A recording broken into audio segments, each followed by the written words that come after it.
If you want to get in contact with me, the best way to do it is on Instagram. If you just want to say what up, if you want to tell me you love my videos, you can tell me you hate my videos, but the best way to do that is on Instagram.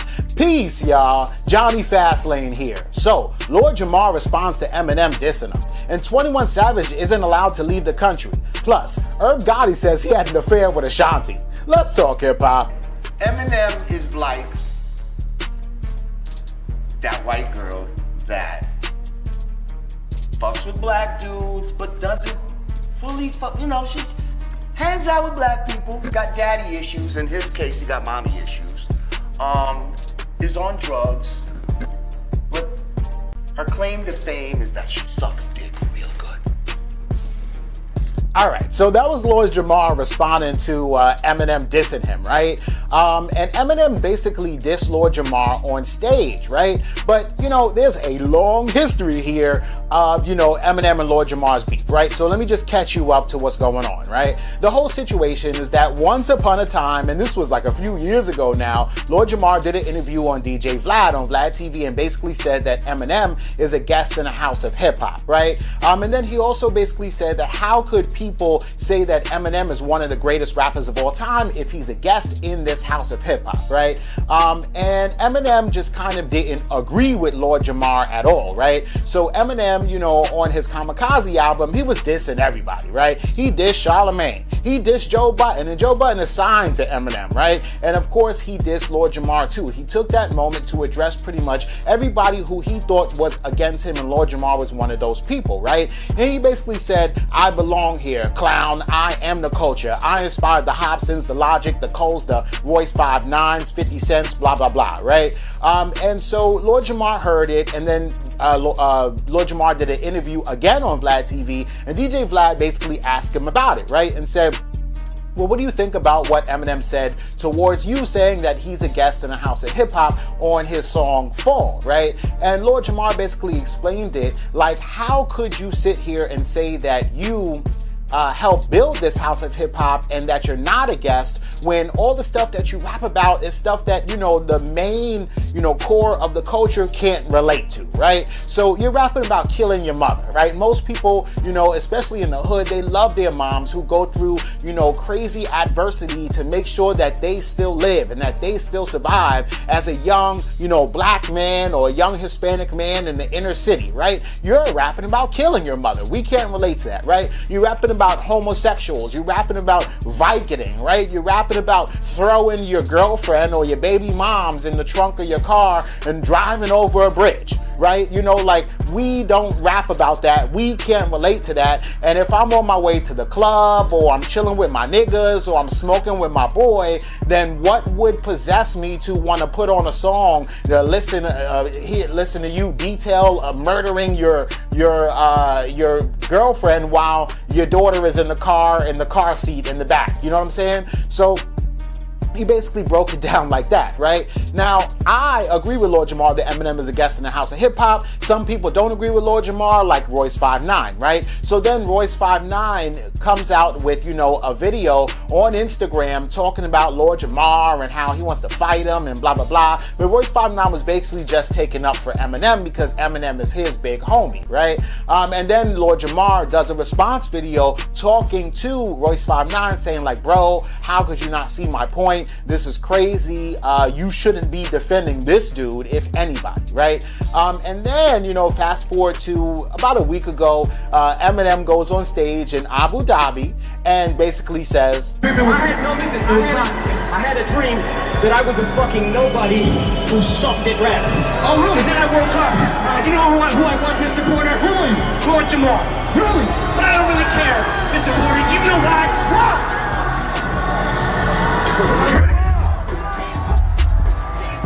Eminem is like, yo, Mr. Porter, right? I had a nightmare last night, right? I dreamt that I was a nobody, a whack rapper that nobody cares about. And then Mr. Porter was like, oh, word, okay. And then, you know, guess who I thought I was, right? And Eminem, I mean, you guys saw it, says, oh, I thought I was Lord Jamar, right? And this is crazy because you are all the way in Abu Dhabi, right? Chilling, getting money. He probably got close to $1 million for that show, yet you are thinking about Lord Jamar so much that you're on stage calling his name out, right? Not only are you doing it overseas where you can't really be touched at all when you come off stage, but also nobody in the audience really knows about, Lord Jamar's beef with Eminem like that. They don't know the history of it for them to be like, oh my God, he dissed Lord Jamar. You know what I'm saying? But then again, Eminem would not do this in New York, and he also wouldn't do it in Detroit even, or, pretty much, I don't think he would do it anywhere in the hood, because there are people that know and care about Lord Jamar and might not let Eminem walk out of there, which is, pretty crazy, right? So the whole thing is that Lord Jamar on his podcast, the You're Not a Mean Godcast, actually responded to Eminem, right? And Lord Jamar basically compared Eminem's rapping to a woman that could suck, an ugly woman who could suck dick really well, right? So basically, Lord Jamar says that Eminem is the ugly girl who gives immaculate head, right? So basically, he's saying that, yeah, Eminem can rap well, he raps at a high level, but what else is there? Like, if you could suck dick good, do you look good? Are you pretty? No. Do you know how to cook? You gonna hold me down? You gonna hold your man down? You gonna treat me like a king? None of that, but you could suck dick really well, right? And so compared to Eminem, like, yeah, you could rap really well in hip hop, and you could put words together, and you could rhyme orange with foreign and boring, and all that stuff, and that's cool, but are you saying something, right? And it's not about just saying something to uplift black people, but yeah, are you saying something to uplift the marginalized people in the hood? Nah, not really, right? But it's not just about that. It's, are you saying something that marginalized people could even relate to, right? Even if you're talking about, going to the club, even if you're talking about, running down on the op, which is not something that's positive, but at least it's something that happens in the hood every day, right? Is there substance to your rhymes, right? And the answer is no. Right? To the point where you even are kind of, I'm talking about Eminem now, kind of slipping where in the between your shows, you got to call on somebody else's name who wasn't really even thinking about you, just to kind of, push that narrative or keep that clout going, right? Or keep the conversation around your name going even, you know what I mean? So it's all of that, right? But, he was sitting there with DJ Vlad and they were going over all of this, right? And this is cool because a lot of times, when Lord Jamar's kind of talking or whatever like that, maybe sitting there by himself, but I think that DJ Vlad kind of, co-signed or agreed with what Eminem was what Lord Jamar was talking about. On the camera. Usually you're the disembodied voice, but when you come on the Godcast, you have a face, with a beard on it and all of that. Yes. Very long. You're challenging.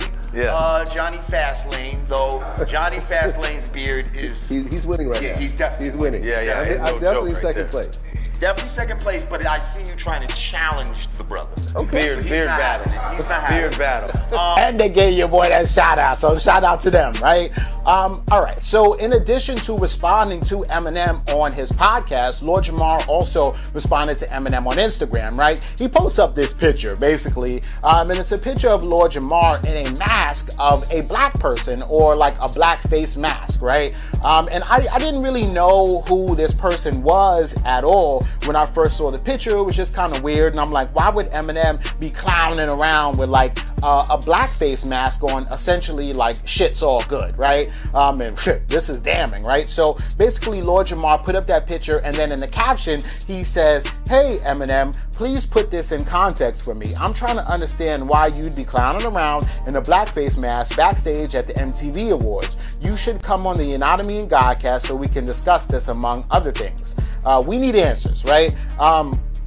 And this is crazy because, yeah, I would want to know the same thing. But obviously, a lot of times, especially when you put things on social media, you don't need that one person to respond, because in the comments, mad people will respond for that person and kind of put everything into context. So here's what some of the comments said, right?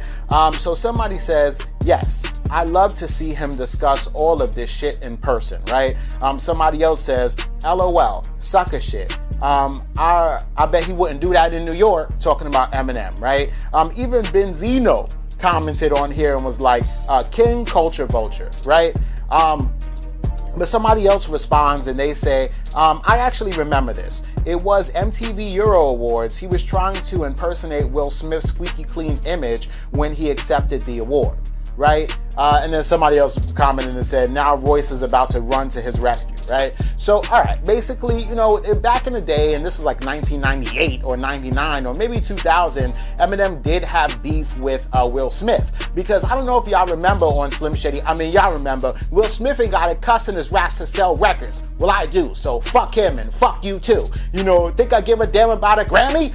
You know, whatever, right? So, Will Smith kind of didn't really say, yo, fuck Eminem, but it was like, see what's going on, and kind of had beef with Eminem since that day, and Eminem was backstage clowning around with the mask on, right? And that's a Will Smith mask, right? I didn't know it before, but it's a Will Smith mask now, right? Or it's obviously and clearly a Will Smith mask. So anyway, my whole point being, this whole situation is crazy. These two dudes should just kind of rap battle it out and really see who is the best. Because it seems like Eminem is now, well, clearly dreaming about Lord Jamar, can't sleep, wakes up in a cold sweat thinking about Lord Jamar. So, I mean, you know, either shit or get off the pot, Eminem, you know what I'm saying? Or keep that nigga name out your mouth, you know what I'm saying? Like, nobody was even thinking about you. But anyway, let me know what y'all think about this in the comments down below. Alright, so if y'all are like me, right, a couple months ago, you were completely thrown off guard and surprised when a news report came out about 21 Savage being detained by ICE, right? Because 21 Savage is an immigrant, right? And it's like, 21 Savage, an immigrant? What you talking about? That nigga from Atlanta, right? He's one of them Atlanta goons, right? But turns out 21, even though he is an Atlanta goon, he also was born in London, right? Which is weird, right? But okay, fine, cool, whatever. Some people are, you know, he was born there when he was young. He moved to Atlanta when he was like still 11 or 12 or whatever like that, right? I think he was here in Atlanta for, well, I'm in New York, but in the US for about maybe a year or two, then went back to London for like one more year and then came back when he was 14 for good, right? So his whole adult life and when he graduated high school all was in Atlanta, right? And he, of course, grew up with a lot of these Atlanta dudes, right? So that's one thing, right? But now 21 Savage is detained by ICE. They won't let him out. And then actually Jay-Z's lawyers and Roc Nation had to get involved to help 21 Savage get out of jail. The same people that actually got involved to help Meek Mill get out of jail too, right? But Meek Mill was born in Philly and he was in jail for a whole nother reason, but that's a different story, right? So anyway, 21 Savage ends up getting out of ICE custody, but now he's just in Atlanta, right? He can move around the country, but he's not allowed to leave the country, right? And I just think that this is crazy. So the whole situation is they just barely gave him his work permit, a permit for him to work in the United States like a couple months ago, right? So at least now he could do that legally. But you know, he was a child, he was a kid when he came over here and immigrated from London, and his mom kind of didn't set everything up to where at least he's good as far as paperwork goes, right? So now, even though he's not in custody of ICE anymore, he really has to fight for, you know, the ability or the privilege to even stay in this country. And he has the money and he's gonna do everything that he has to do. So I'm sure that he will be able to fight and stay in the country, right? But my whole thing is that it's weird because, you know, first they're saying, hey, get out of the country, get out, we don't want you here, right? And then they turn around and they say, oh, you're not allowed to leave the country. Right? So which one is it? Do you not want me here at all? Or do you want me to never leave? Right? And so that brings me to like his whole situation. Right now, Atlanta, they're backed up as far as immigration goes, and they're still dealing with people from years ago that are just basically getting their trial date right now, right? 21 Savage doesn't even have a trial date now, okay? And people who are getting dates now, they're getting dates all the way out to 2022. That's 3 years from now, 2.5 years from now. It's 2019, right? So this is crazy. So what that means is that, you know, 21 Savage might not see a judge until 2022 or even 2023, right? And during this whole time, he'll be stuck in the US and not allowed to at least go outside of the US for, you know, different shows. What if they want him to perform like in Jamaica?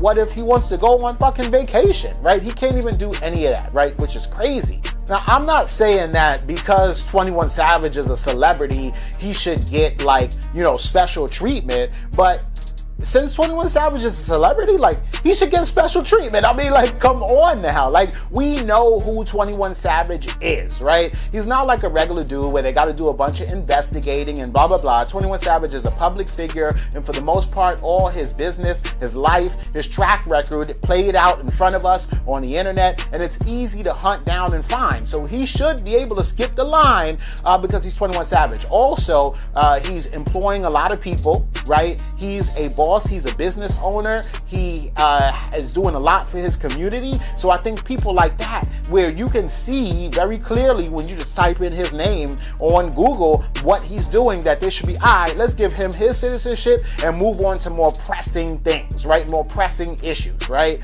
But it doesn't seem like that's what they're doing. They're treating him like a regular schmegular Joe, and he's gonna have to wait for his day in court just like everybody else, man. But let me know what y'all think about this in the comments down below. This just happened, right? Like, Irv Gotti went on Wendy Williams, right? And she's like, oh, Irv Gotti is my friend. I love Irv Gotti. We known each other for years. He's the only person, or one of the only people that I actually pick up the phone when I call, blah, blah, blah, right? And Irv Gotti, like, he was like, yo, he was like hyped, right? Really going in. And he seemed to be like very excited, very open, and like just like in a really good space when he was on Wendy Williams' show. Like, he acted like he was sitting down talking to like one of his, you know, longest and nearest and dearest friends, right? And because it is, you know, they started talking about a lot of old stuff. So basically, they were talking about one time when Irv Gotti was on Wendy Williams' show, and and this is like years ago, back in the 90s, when Wendy Williams had a 4-hour slot on WBLS on a radio show, right? So he was talking about being interviewed by Wendy Williams then, right? And then back then, she was more of a savage, she was more aggressive, and she wasn't just like the nice, you know, talk show host and blah, blah, blah, who does hot topics, right? She was, she was more like, you know, yo, I heard you was gay, you know what I'm saying? And rappers or moguls and people in the industry and celebrities used to be like, whoa, Wendy Williams likes to step over the line, right? So even though she created a lot of friends back then, she also created a lot of enemies, right? But Irv Gotti seems to be like one of her friends who has been a friend, but also she calls him on his shit and he calls her on hers, but they still remain friends. So anyway, he's there and he's basically explaining this one time when she asked him if he had sex with Ashanti, right? And that he didn't answer, you know, the question or whatever like that. But, you know, as soon as he was done with the interview on the radio show, everybody was like, yo, this is crazy, Irv Gotti and Ashanti, blah, blah, blah, right? And to be honest with you, I mean, I guess this was before my time because I never heard not one rumor at all about Irv Gotti and Ashanti, right? But apparently maybe I'm out the loop or something because I didn't know, right? But Irv Gotti goes, all right, so let me come clean, right? He says, I didn't answer you at that time. And then Wendy Williams says, but was it true though? Were you sleeping with Ashanti? And Irv Gotti was like, yeah, I was, you know what I'm saying? And it was crazy. And when I seen that, I was like, what? Irv Gotti and Ashanti? Like, all right, like I know, right? In the business, of course, you're gonna have the managers or, you know, the mogul or the owner or the CEO of some record label, somebody that puts you on that sees a nice little R&B chick, a rap chick, whatever like that, and is gonna try to fuck her. I know, right? But as far as I was concerned, I didn't know that Ashanti even really gave up the pussy like that, but gave it up to Irv Gotti is ill. You know what I'm saying? Like, whoa. So yeah, I guess that did happen, and he confirmed it, right? He also explained that that his affair with Ashanti wasn't the reason why he got a divorce from his wife, and that he got caught cheating, and that's why his wife divorced him. But during that time, you know, they were still married but separated is when he started his affair or whatever with Ashanti, right? And it was crazy, but he was explaining all of that, right? He also said that he hasn't spoken to Ashanti in about a year or two, and that he does want to, you know, go on tour with Murder Inc. Wendy Williams kind of explained that it's not a Murder Inc. tour without Ashanti. I mean, of course, you gotta have Black Tie. You gotta have, you know, Ja Rule, of course, right? Lil Mo gotta be there. Shit, y'all niggas need to call up Fabulous too, right? Fuck it, get DMX to jump on the tour with you. Chris Gotti, of course, is gonna be there. Not rapping though, of course. But yeah, we need Ashanti too, right? Charlie Baltimore, bring back Vita. You feel me? Like, let's really get Murder Inc. back together for real on this tour, right? And he says, you know, if she's willing to do it, then that's cool. If she doesn't want to do it, I mean, hey, it is what it is. I guess he'll still push forward with the Murder Inc. tour without Ashanti. But the whole situation was crazy, and I guess Ashanti got mad because Irv Gotti started telling people like, yeah, we fucked, right? But I didn't even know that they was like that with each other, yo. But hey, that's me. Let me know what y'all think about all this in the comments down below. Don't forget to like, comment, share, subscribe. Make sure you hit that notification bell. Follow me at Jonny Fastlane on Instagram, and y'all already know what to do. Peace.